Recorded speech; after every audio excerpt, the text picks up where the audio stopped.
Hey singers, today we're talking about something that can make a performance sound alive. Adlibs.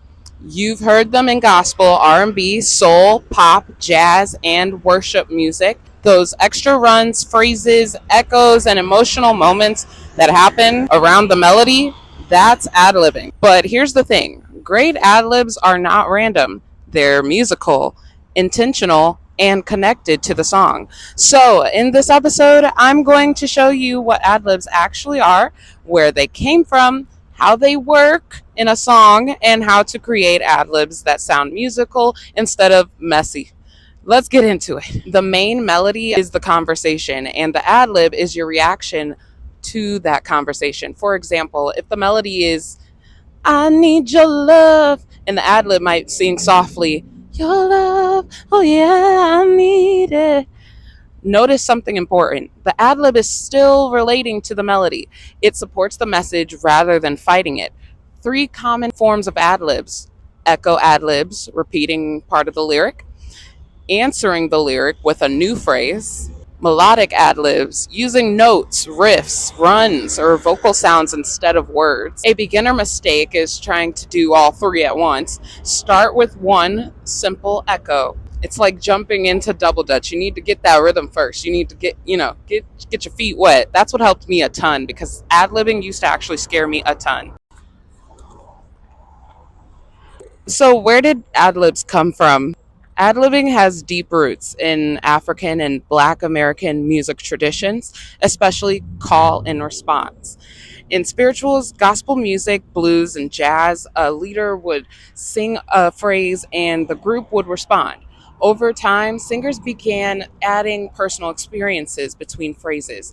Jazz musicians later developed improvisation even further. A jazz singer might change the melody, add rhythmic ideas, or entirely new phrases in the moment. That influence traveled into gospel, emotional call and response, blues, conversational storytelling, soul and R&B expressive embellishment, pop for memorable hooks and final choruses, contemporary worship, spontaneous praise, and emotional emphasis. So when you ad lib, you're participating in a long tradition of musical storytelling and personal expression. How ad libs work in a song? Ad libs work because they create contrast. Think of a song in layers: verse, storytelling; chorus, main message; ad lib, emotional height. Try this progression: verse 1, no ad libs; chorus 1, one small echo; verse 2, one response phrase; chorus 2, a short melodic fill; final chorus, fuller ad libs and higher energy. That gradual build is what makes professional performances feel exciting. All right, y'all, let's ad lib with some musicality. This is the most important part of the episode. Hey, stay in the key. If the song is in C major, your safest notes are usually the notes already used in the melody and the chord. Quick exercise: sing Amazing Grace. Now add a very simple ad lib using nearby notes instead of jumping all over the keyboard. The goal is connection, not acrobatics. Respect the rhythm. Don't sing over the beat. Leave some space. A good ad lib often happens after the main lyric, not during it. So, for instance, because of who you are, I give you glory. Ad lib.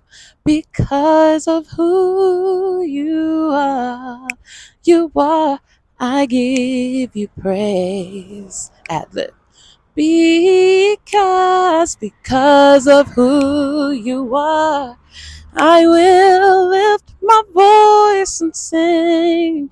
Lord, I worship you because of who you are. Match the emotion. Ask yourself, what is this line feeling? If it's a tender line, give it a soft ad lib.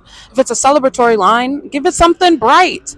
And if it's a painful line, you'll definitely want to be more breathier, maybe even more restrained. And if it's a powerful line, you'll want a stronger tone. So I would say musicality is emotional honesty. Use dynamics. Try the same phrase 3 ways: whisper soft, medium, and then strong. Notice how the emotional impact changes even when the notes stay the same. All right.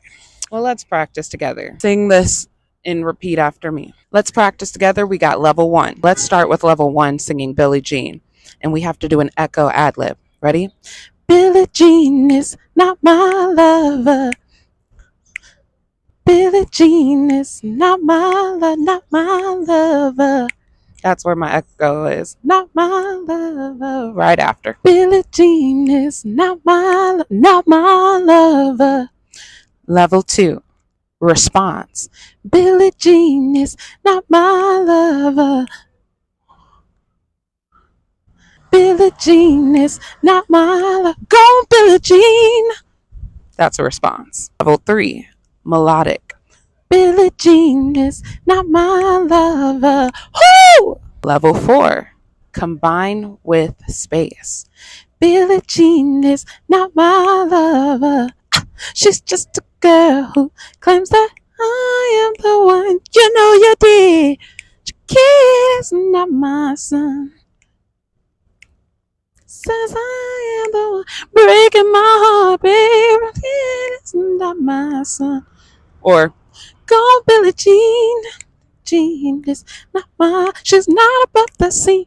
Billie Jean is not my lover. So did you notice the pauses, the silence in the parts of the music? Practice this with any song you know and record yourself. And if the ad lib distracts from the lyric, simplify it. Simplify it just a little. I wouldn't say there's a wrong way to do ad libs personally, because as we all know, they come in different shapes, sounds, and sizes and experiences. So I won't say that you're wrong for doing too many runs or singing constantly. However, there are certain techniques that go with ad libbing so that you actually enhance the song. As you know, you have someone listening to you usually as a singer, and therefore your duty is to help them feel good, help them feel closure with the music you're presenting them.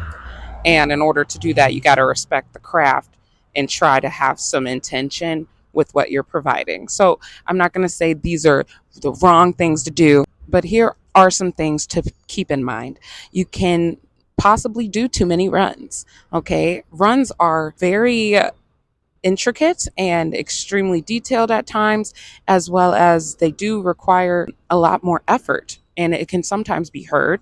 Therefore, you may not want to distract a listener with so much going on that you can't give the song its proper recognition to.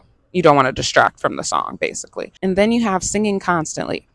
As we talked about, leave room for space. I think this is a hard thing for some people to do if they're noticing that they enjoy ad libs, then they may become super excited and they may sing more than necessary for that song. That is why I do believe there is power in preparation. Don't just rely on your emotions altogether, because they can sometimes overshadow what really matters, which is the big picture, actually. So, the song itself. So, in that case, yes, take a break, take a moment, feel the music. It will inspire a better decision when you choose your next ad lib. Another one, ignoring the melody. I can't stress enough how there's a lot of an artistic decision making that goes on when you're doing an ad lib. And so because of that, I can't judge whether or not you want to, choose to go out of key to come back in and all that cool stuff.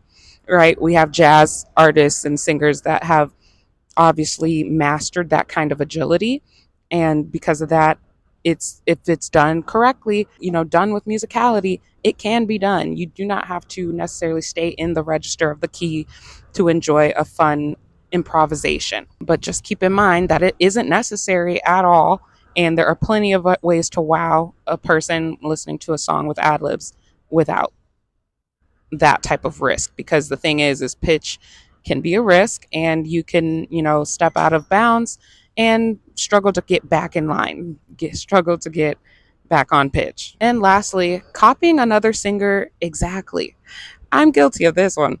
Now, learn your favorite artist, yes, but don't become a photocopy. Your voice has its own personality. So remember, ad libs are musical reactions. They come from a rich tradition of call and response and improvisation.